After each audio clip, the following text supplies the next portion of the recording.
Tout de suite, le journal. Jean-Edmy Tokwe.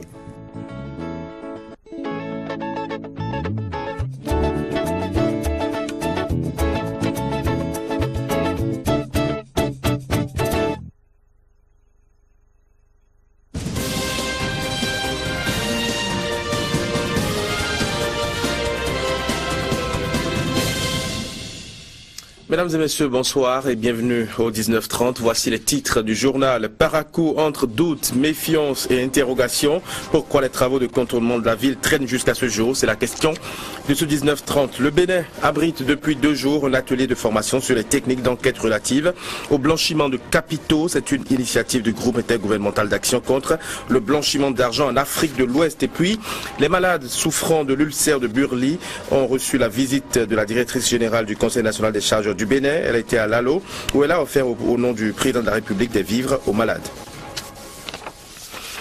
Ce constat pour démarrer les travaux du grand projet de la traversée et du contournement de la ville de Parakou traîne. Les plus sceptiques commencent à douter de ce projet dont la pose de première pierre a été faite depuis décembre par le chef de l'État. À 1 an de la fin du mandat, les inquiétudes subsistent donc. Voici maintenant l'enquête de notre rédaction à Parakou.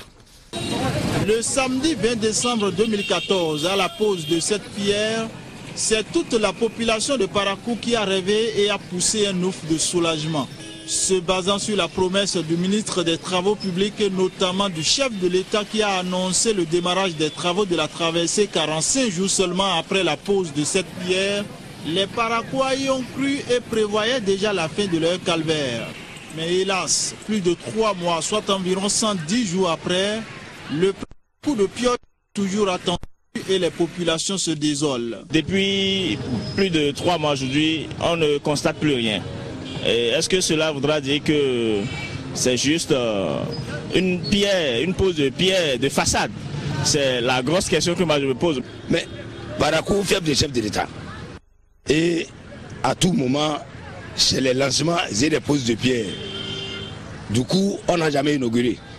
Mais si nous allons faire hériter les enfants des éléphants blancs ou des poses de pierre, mais l'administration étant une continuité, mais ce n'est pas de cette manière, monsieur le journaliste. Dans le rang de la plupart des citoyens et notamment des usagers de la voie, l'espoir cède petitement place au désespoir et très peu sont ceux qui croient encore à ce projet de la traversée du contournement annoncé à grand renfort médiatique. Donc aujourd'hui, nous ne pouvons pas dire que vraiment les promesses vont encore tenir parce que le mandat tire vers sa fin et que lui-même présentement, alors nous parlons, il n'est plus stable, il n'est plus sur lui-même. Donc il faut encore aller renégocier quelque part. Non, on ne comprend plus rien. Or, ces 2 voies-là nous sont très chères. Ceux qui croient aux promesses électoraux n'engagent que. En un an, même si on fait descendre tous les entrepreneurs de ce bas monde, dans la cité des Kobourou, ayons l'audace et le courage de dire que ça là c'est impossible, monsieur le journaliste. À côté de ceux qui trouvent en ce projet une promesse électorale, bien d'autres citoyens font preuve d'optimisme et laissent le gouvernement jouer les prolongations. Le chef de l'État, il a de la bonne volonté. Il a de la bonne volonté. Laissons-le travailler et je crois que les choses seront comme elles doivent être.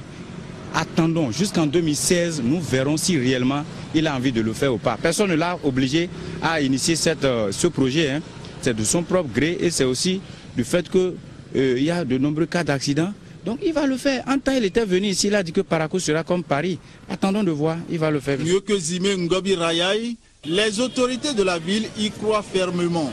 Pour avoir été impliquées à quelque niveau de la conception du projet, elles restent confiantes et tentent de justifier le retard observé dans le démarrage de ces travaux. Avant qu'on en arrive au premier coup de pioche sur le chantier traversé contournement de la ville de Parakou, c'est qu'il faut d'abord recruter une ou des entreprises. Et en cela, il y a des procédures. Puisque dans le cas de ce gros projet, c'est qu'il faut un appel d'offres international. Et il y a des délais qui sont prescrits à franchir par chacune des opérations. Et je peux déjà rassurer les populations de Parakou et l'ensemble des usagers de la route qu'il y a déjà ouverture des plis de la fête d'offres qui avait été déjà lancée. Donc, les entreprises seront connues très bientôt. Dans le même sens, les explications du maire seront renchéries par les assurances du directeur des services techniques de la mairie qui suit également l'évolution du dossier. Voyez-vous, s'il ne tenait qu'au chef de l'État, je crois que le jour là même où on a posé la pierre, je crois que s'il ne tenait qu'à lui, les travaux allaient démarrer. Le financement est là et ça peut se vérifier par tout le monde.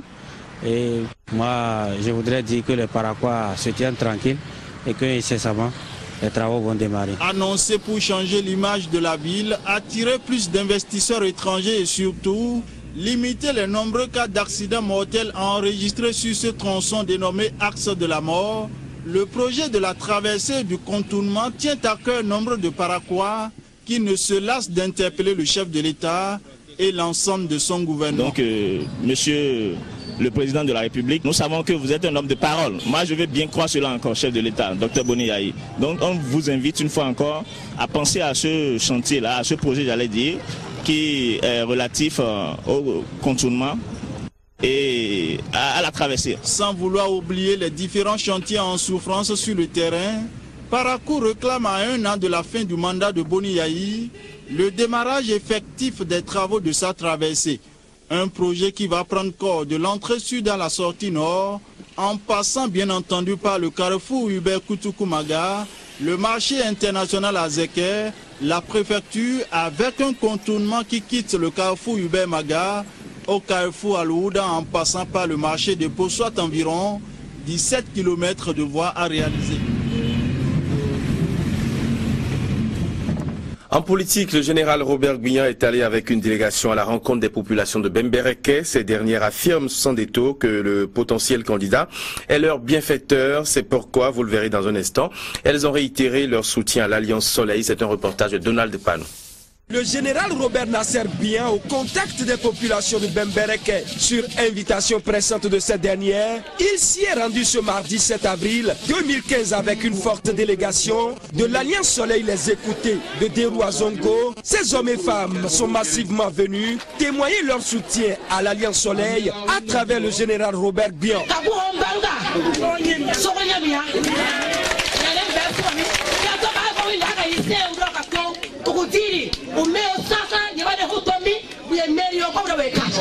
Après ces deux localités, celui qu'on appelle affectueusement ici GGR va répondre à une autre invitation, celle de l'ensemble des féticheurs de Bembereke. Lieu choisi, l'esplanade de l'école primaire publique de Derou, où l'attendait cette foule immense. À vous d'apprécier, comme vous le constatez, ici on est au village, on est chez nous, c'est notre fief. Donc il n'y a aucun... Bain de foule, échange avec les populations sur les véritables idéaux de l'Alliance Soleil. À son tour, le chef suprême des féticheurs du Borgou Alibori, le Sina de Magui, va s'adresser à ses adeptes en les exhortant à rester fidèles à l'Alliance Soleil pour la réussite de ces combats. C'est en langue que le général même va en retour s'adresser à ces populations en leur témoignant toute la gratitude de la délégation et les inviter à rester sereines. C'est les religions endogènes qui ont bien voulu s'organiser pour nous inviter. Si demain la communauté islamique nous invite, nous serons là. Si demain les chrétiens nous invitent, nous serons là. Donc nous croyons à la religion de chacun et nous croyons à la liberté de culte. Le combat de l'Alliance Soleil est clair, s'opposer à toute révision opportuniste de la Constitution du 11 décembre. Et cette délégation va encore la marteler à ses populations. Nous nous opposons fermement à tous ceux qui veulent aller à l'Assemblée en vue de modifier la Constitution. Et c'est pour ça que nous souhaitons une adhésion massive autour de notre idéal. Le chef de l'État, le président Yayi Boni, est dans sa 10e année à partir d'aujourd'hui qu'il a entamé. Parce que hier c'était le 6 avril, les 4 ans sont bouclés, donc on est sur la dernière ligne droite. Nous souhaitons que ce mandat se termine en beauté et que le relais soit passé à un autre. Partout où le général et sa délégation sont passés, ils ont reçu non seulement les soutiens, mais aussi et surtout les bénédictions des sages, notables, têtes couronnées et responsables religieux. Un peu plus bas, à Banté, un groupe vient de voir le jour. Les amis de Komi Kouché, constitués pour la première fois sur le réseau social WhatsApp, n'est plus virtuel. Il s'agit en réalité d'un groupe élargi de jeunes de Banté Savalou, Dassa, fortement mobilisés pour travailler aux côtés du ministre Komi Kouché pour une victoire franche lors des élections législatives. Reportage. Ils ont décidé de se mettre ensemble pour soutenir toutes les initiatives de développement initiées par le ministre Komi Kouché. Ils, ce sont les jeunes de la 9e circonscription électorale réunis ici à Savalou, au sein du Creuset, les amis de Komi Kouché, en abrégé, A2K. À travers ce regroupement de jeunes, ces nouveaux messagers ont pour seule mission de mobiliser et d'impacter le plus grand nombre pour leur leader Komi Kouché et d'élargir les A2K dans tous les arrondissements, villages et quartiers de ville de Banté, Savalou et Dassa. Komi Kouché, c'est le ministre qui fait l'unanimité du nord au sud, de l'est à l'ouest, par son charisme, son éloquence et qui révolutionne tout sur son passage pour le grand bonheur de tous. Et beaucoup le comparent à la lumière qui éclaire tout sur son passage et dont l'incandescence ne fait que monter. Cette initiative des jeunes, devenue aujourd'hui une réalité, est bien appréciée des aînés qui les invitent à aller plus loin. Je les remercie tous pour leur disponibilité, pour leur esprit d'engagement. Je voudrais vous demander que le ministre Kwame Kouché a besoin de vous. Il a plus besoin de vous ces temps-ci. Quand Komi Kouché avance, quand nous avançons donc, vous avancez et vous avancerez. Je voudrais simplement vous remercier, non seulement pour cette initiative, mais pour votre accompagnement. Pour la représentante du ministre Komi Kouché, la jeunesse ne doit plus être du reste. Si vous, en tant que jeune, vous acceptez les idéaux du ministre et que vous vous constituez en groupe pour pouvoir l'aider, pour pouvoir en réalité aider le groupe qui est autour du ministre et avec le ministre pour aller de l'avant, je ne peux que, au nom du ministre, vous féliciter. Il est important de noter que les amis de Komi Kouché, qui font aujourd'hui leur sortie officielle, seront mis à la disposition des coordinations communales et d'arrondissement des FCBE pour mieux impacter les résultats aux différentes élections. C'est pourquoi ils ont d'abord reçu une formation pour la synthèse des éléments de langage et les argumentaires, des connaissances qu'ils auront à développer sur le terrain et au-delà de la campagne électorale. À Cotonou, le Rassemblement pour la démocratie et la République a procédé à l'installation de ces structures décentralisées dans le 12e arrondissement. La même opération a été faite dans les lycées, collèges et entités universitaires d'Abomey-Calavi et de Cotonou. C'était samedi dernier. Reportage. Ceux-là qui feront notre victoire. C'est les présentations ce samedi entre les populations de Kadiaou et les différents leaders du Rassemblement pour la démocratie et la République. L'oiseau rapace, tête brûlée, a pris ses quartiers ici, l'instant d'une cérémonie consacrée à l'installation officielle des structures déconcentrées du jeune parti dont il est le symbole. Il honore ainsi une feuille de route établie au titre de cette année 2015. La présente cérémonie marque donc la fin des installations officielles des structures du parti sur toute l'étendue du territoire de Cotonou. Au total, 9 secrétariats décentralisés et 22 bureaux de base des lycées, collèges et entités universitaires ont été mis sur pied à la veille de 2 compétitions électorales. Le moment est judicieux et choisi à dessein d'après les militants RDR. Ce n'est pas que nécessaire, mais c'est opportun et c'est indispensable. Nous avions donc la responsabilité de mettre en ordre de bataille toutes les structures du parti pour assurer ce que je vais appeler un vrai changement du visage de notre démocratie. Appelés à rendre un service patriotique en militant avec abnégation et sacrifice, les équipes installées, essentiellement constituées de jeunes, ont dit avoir pris la mesure de l'enjeu. C'est celui de proposer une autre façon de gérer un parti politique au Bénin, qui rompt avec la tradition des hommes forts et décideurs unilatéraux. Chacun doit y participer et les jeunes ont donné leur parole. Nous disons tout simplement merci. Et nous avons pris la décision stricte d'être à toi, encore à toi et à jamais à toi. Merci. Bivan Kouéra me représente mon parrain. Parce que vous savez que si tu es dans une difficulté et puis tu as quelqu'un qui vient à ton secours, tu es obligé de le soutenir et de le mettre dans ton cœur. C'est pourquoi je suis avec lui aujourd'hui. Petit à petit, mais inexorablement, l'aigle déploie ses ailes sur toute l'étendue du territoire national. Cette cérémonie d'installation vient clôturer le projet de quadrillage de tout le Bénin, envisagé par un parti politique qui se veut national. Et dorénavant, l'oiseau carnassier a défini clairement ses intentions, planer et gagner partout au Bénin.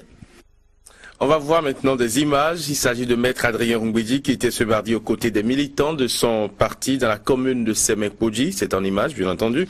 C'est le début de sa tournée politique en vue des prochaines élections. Ce fut donc le moment pour le président de présenter à ses militants et sympathisants les candidats de sa liste aux élections législatives dans la 19e circonscription électorale.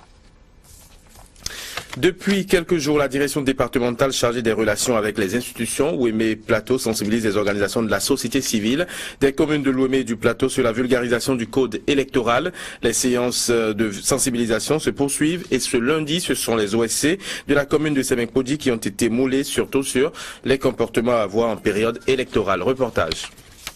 Les membres de la société civile de Semekpodji à l'école de la vulgarisation du code électoral. Organisée par la direction départementale chargée des relations avec les institutions de l'Ouémé et du Plateau, cette séance a pour objectif de détailler et de relever les subtilités du code électoral aux OSC pour qu'à leur tour, elles le fassent au profit des populations. Aujourd'hui, l'idéal de cette séance, c'est de sensibiliser véritablement les participants sur leurs devoirs d'éthique avant les élections, pendant le scrutin et après le scrutin pour que vivement nous ayons des élections sans accroc et donc des élections apaisées. La particularité de cette séance, c'est de sensibiliser non seulement en français, mais aussi et surtout en groupe afin d'impacter la grande majorité des organisations de la société civile de Semekpodji. Pour le maire de la commune de Semekpodji, cette initiative de la DDCRI Ouémé Plateau est la bienvenue. Nous avons la chance aujourd'hui qu'il y a des experts qui vont nous les expliquer. Les textes de loi sont souvent des textes, les dispositions des lois, les articles et autres, sont souvent des textes rébarbatifs. Il faut avoir le courage, il faut avoir le temps. Et généralement, même les intellectuels que nous sommes, nous parcourons les documents sans même les comprendre. Et après, on va dans les rues, dans les cités, on se met à parler, sans savoir exactement ce qu'on dit. C'est pour remédier à ce comportement que le gouvernement a prévu pour vous expliquer les lois sur la décentralisation. Grâce à cette formation, les OSC de Semekpodji en savent désormais beaucoup sur le code électoral. Avant la campagne électorale, il faut éviter des propos incendiaires. Il faut éviter de dire des trucs qui n'existent pas. Il faut éviter d'attaquer des candidats. Au cours du scrutin, par exemple, on nous a dit que le citoyen qui veut voter doit s'assurer que son nom figure sur la liste. Il a sa carte d'électeur et que son nom figure sur la liste. Démarré le 25 mars dernier, cette vulgarisation du code électoral au sein des OSC est prévue pour chacune des 14 communes de l'Ouémé et du Plateau. Le Bénin abrite depuis ce matin et pour 2 jours un atelier de formation sur les techniques d'enquête relatives au blanchiment de capitaux et autres crimes ou délits financiers. C'est une initiative du groupe intergouvernemental d'action contre le blanchiment d'argent en Afrique de l'Ouest. L'objectif est de renforcer les capacités des autorités béninoises dans la lutte contre les pratiques financières malsaines et le terrorisme. Des experts venus de l'Europe et d'Interpol entretiennent les autorités béninoises de poursuites pénales et celles chargées des enquêtes sur le blanchiment de capitaux et le financement du terrorisme. L'enjeu est porté par le groupe intergouvernemental d'action contre le blanchiment d'argent en Afrique de l'Ouest, GIABA.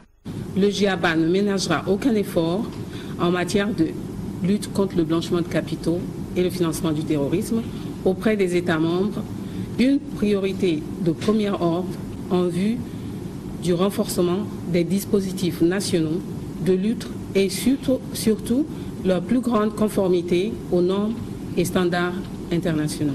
Ces assises vont vous outiller, éminents enquêteurs, et vous rendre plus performants dans les enquêtes financières en vue de l'identification du produit de crime, son gel et sa saisie, et décourager à jamais ces hommes et femmes ennemis de la stabilité de l'économie nationale.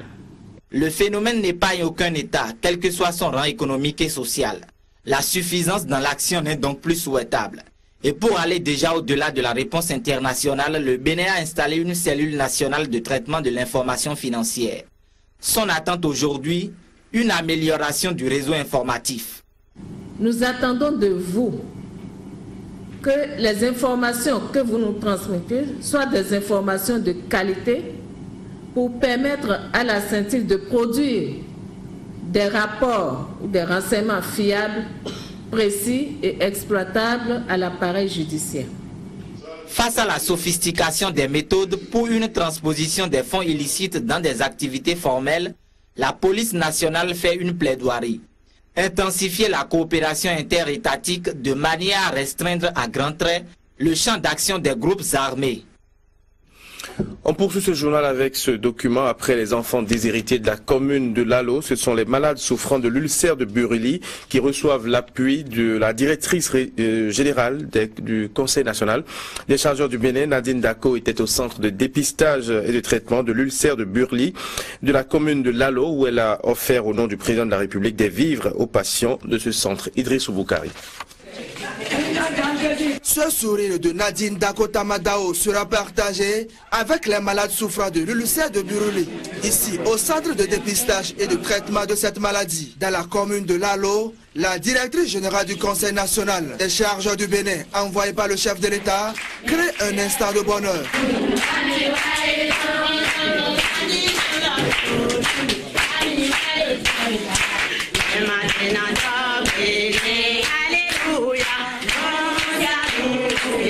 Compte tenu de la durée relativement longue d'hospitalisation des patients, leur prise en charge nutritionnelle est un casse-tête pour le centre. Derrière un seul malade du sein de Buruli se cachent toujours 3 à 4 petits frères du malade qui demandent à être nourris. C'est dit que nous apprécions à sa juste valeur ce don que nous a envoyé le président de la République. Selon les résultats des recherches conduites par Sabine Dako, docteur en environnement, santé et développement, la commune de Lalo est en tête des communes les plus touchées par ce fléau. Les mêmes études ont révélé que la plupart de ces malades vivent dans des conditions difficiles. À la fin de notre étude, demandant l'aide pour appuyer ces malades, nous avons été appuyés par la directrice du Conseil national des chargeurs du Bénin et nous sommes venus aujourd'hui appuyer les malades du centre de dépistage et de traitement de l'ulcère de Buruli de Lalo. Notre présence aujourd'hui est une compassion, un accompagnement, un soutien pour les malades. Parce qu'une fois malade, si c'était des occupations, ces occupations sont momentanément bloquées. Ce qui fait qu'il est difficile vraiment de survivre. Donc c'est par rapport à cela que le chef de l'État a pensé à vous pour vous donner un instant de bonheur. Et pour vous dire aussi qu'il a envoyé ses représentants pour des forages depuis un peu partout dans les arrondissements, afin que vous ayez accès à l'eau potable. Après ce centre de dépistage et de traitement de l'ulcère de Buruli, d'autres centres de Lalo, Zinvier et Wenhi seront les prochaines étapes. Et il faut préciser maintenant que l'UNFPA vient une fois encore renforcer le système sanitaire béninois, c'est à travers la remise de lots de matériel roulant, d'équipements et de produits de santé, de la reproduction. Ce geste vient en complément aux acquis de l'initiative 120 jours pour équiper les hôpitaux. Le système sanitaire béninois se renforce davantage. L'UNFPA vient une fois encore en appui au Bénin par le biais du ministère de la Santé. C'est à travers la remise de matériel médico-technique roulant et des produits contraceptifs, ceci en complément aux acquis de l'initiative 120 jours pour équiper les formations sanitaires.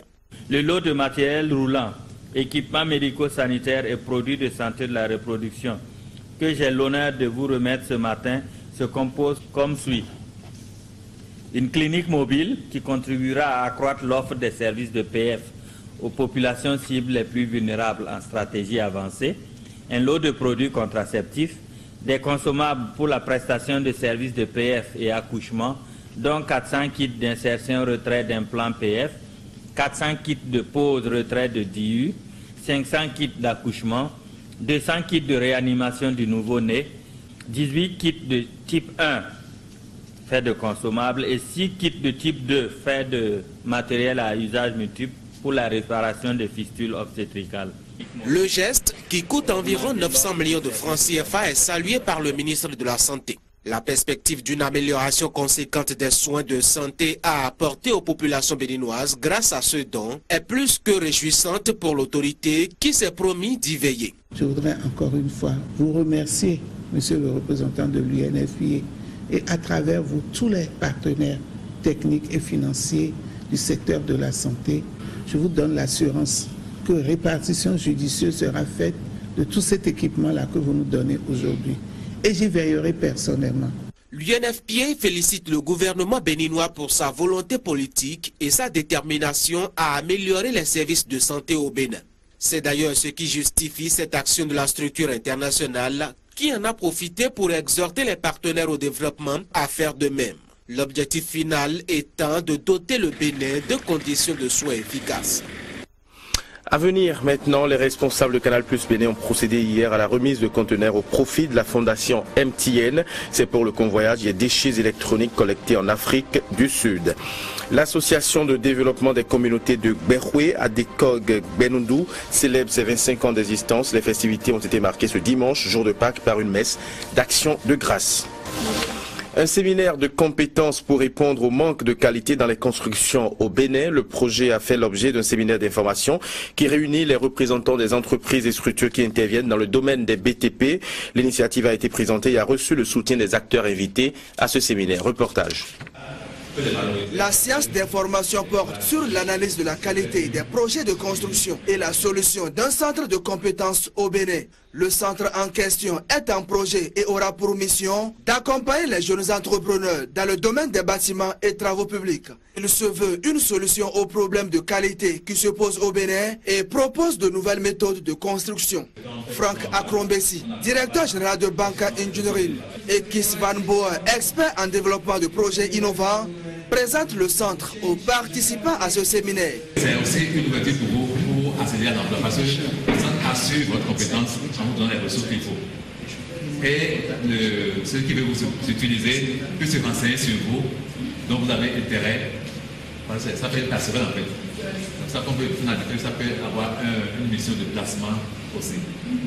L'ambition du projet consiste à faire des constructions de génie civil au Bénin, des ouvrages de bonne qualité. L'idée de la mise en place de ce centre est innovante et courageuse, ont reconnu les participants. Moi, je trouve que c'est une très bonne initiative pour pouvoir résoudre tant soit peu les problèmes de qualité qui se posent chez nous. Ce centre apportera beaucoup aux maîtres d'ouvrage délégués, aux gouvernants, aux entreprises, aux techniciens et permettra d'améliorer toute la chaîne de production dans le domaine du BTP. Je suis totalement partie prenante, si j'ai pu dire, en tant que personne physique, puisque nous avons eu à remplir une fiche et j'ai eu à prendre des engagements au niveau de la fiche. Et c'est un ami, Banca, un jeune frère, donc j'ai rentré en contact avec lui pour la suite du projet. Ce qui est sûr, je ne resterai pas les bras croisés, j'aime les bonnes choses et je n'aime pas les rater. Cette plateforme proposée de compétences devrait proposer justement, fournir à ces différentes structures les personnes ressources pour gérer au mieux ces différentes phases afin qu'on soit sûr d'obtenir les résultats escomptés. Tous les acteurs du domaine des BTP à divers niveaux sont invités à se joindre à Banca Engineering pour assurer le développement de ce secteur au Bénin. Les responsables de Canal+ Bénin ont procédé hier mardi après-midi à la remise de conteneurs au profit de la fondation MTN afin de lui permettre un convoyage des déchets électroniques collectés vers l'Afrique du Sud où ils seront recyclés. La cérémonie s'est déroulée à la direction de Canal+ 6 à Tokbahoho. Reportage de Noura Gweme. C'est à travers cette remise de certificats que Canal+ met à la disposition de la fondation MTN la logistique nécessaire pour l'enlèvement des déchets électroniques. Des déchets Collectés lors d'une campagne initiée par la Fondation MTN du 19 janvier au 31 mars dernier. Ils vont être recyclés de façon éco-responsable par la société Ericsson basée au Ghana. Et si nous sommes aujourd'hui avec Canal, c'est par rapport à la logistique qu'il fallait mettre en place pour pouvoir enlever tous ces déchets électroniques que vous avez pu constater. Nous sommes sur la bonne voie. Nous n'avons pas la prétention de débarrasser notre pays de tous ces déchets électroniques, mais nous avons eu la primeur de commencer quelque chose qui fera prendre conscience à tous les décideurs publics. Le geste du groupe Canal+ aide la Fondation MTN à progresser dans sa vision pour débarrasser de l'environnement béninois les déchets électroniques. Une aubaine pour Canal+ Bénin dans la mesure où elle permet à la société de se départir des appareils inutiles.